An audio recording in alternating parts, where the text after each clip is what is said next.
তো অনেক ভোরবেলায় ঘুম থেকে উঠে আমরা চান করে রেডি হলাম একটি জায়গায় যাব বলে। কোথায় যাব ভিডিওটা দেখতে থাকো, অবশ্যই তোমরা জানতে পারবে।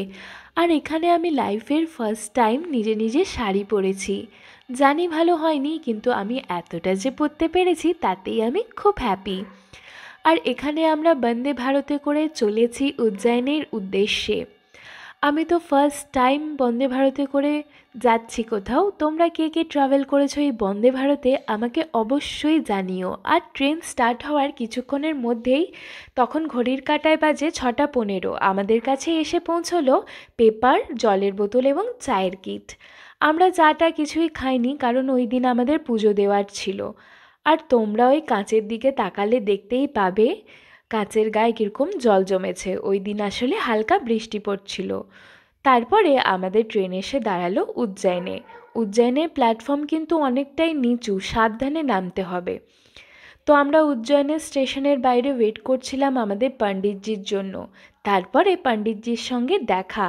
তারপরে 120 কি 30 টাকা হবে, আমার ঠিক মনে নেই। ওই টাকার বিনিময়ে আমরা চললাম অঙ্গারেশ্বর মন্দিরে। আমরা এসে মন্দিরের কাছে পৌঁছলাম। তারপরে সরকারবাবু পণ্ডিতজির বাইকটা নিয়ে নিল, আমি ওতে উঠে বসলাম। তারপরে যেখানে আমাদের পুজো হবে শিপ্রা নদীর তটে আমরা এসে পৌঁছলাম। শিপ্রা নদীর তট আর সামনে স্বয়ং মহাদেব, মনে যে কি শান্তি লাগছিল কি বলবো। তারপরে পুজো শেষ হতে আমরা চললাম মহাকাল মন্দিরে। মহাকাল মন্দিরের এখানে এন্ট্রি, ভিআইপি এন্ট্রি 250 টাকার বিনিময়ে আমরা চললাম মহাকাল মন্দিরে। তো কমেন্টে তোমরা সবাই হর হর মহাদেব লিখে যেও। আমি স্পেশালি শাড়ি পরে আজকে এসেছিলাম মহাদেবকে অভিষেক করব বলে, কিন্তু এখন অভিষেক বন্ধ আছে। আগে কিন্তু শাড়ি এবং ধুতি উত্তরীয় পরে অভিষেক করতে দিত, কিন্তু সেটার একটা টিকিট কাটতে হতো, যেটার দাম ছিল 750 টাকা। এখন ওটা টোটালি বন্ধ আছে। তো আমরা এখানে এসি বাসে উঠে বসলাম। মাত্র 100 টাকার বিনিময়ে আমরা আবার চললাম ইন্দোরে।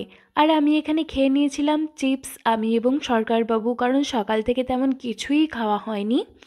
আর এখানে ইন্দোরে নেমে আমি খেয়ে নিয়েছিলাম জুস। এখানে এলে কিন্তু তোমরা অবশ্যই জুস ট্রাই করো, কারণ এখানে জুস দামেও যেমন কম, খেতেও অনেক ভালো। আর একটা জিনিস ট্রাই করো, যেটা হচ্ছে দাবেলি, যার ভিডিও কিন্তু আমি ফেসবুকে অলরেডি দিয়ে রেখেছি। তো আমি নিশা আজ তবে বিদায় নিলাম, দেখা হচ্ছে অন্য ভিডিওতে। চলো টাটা।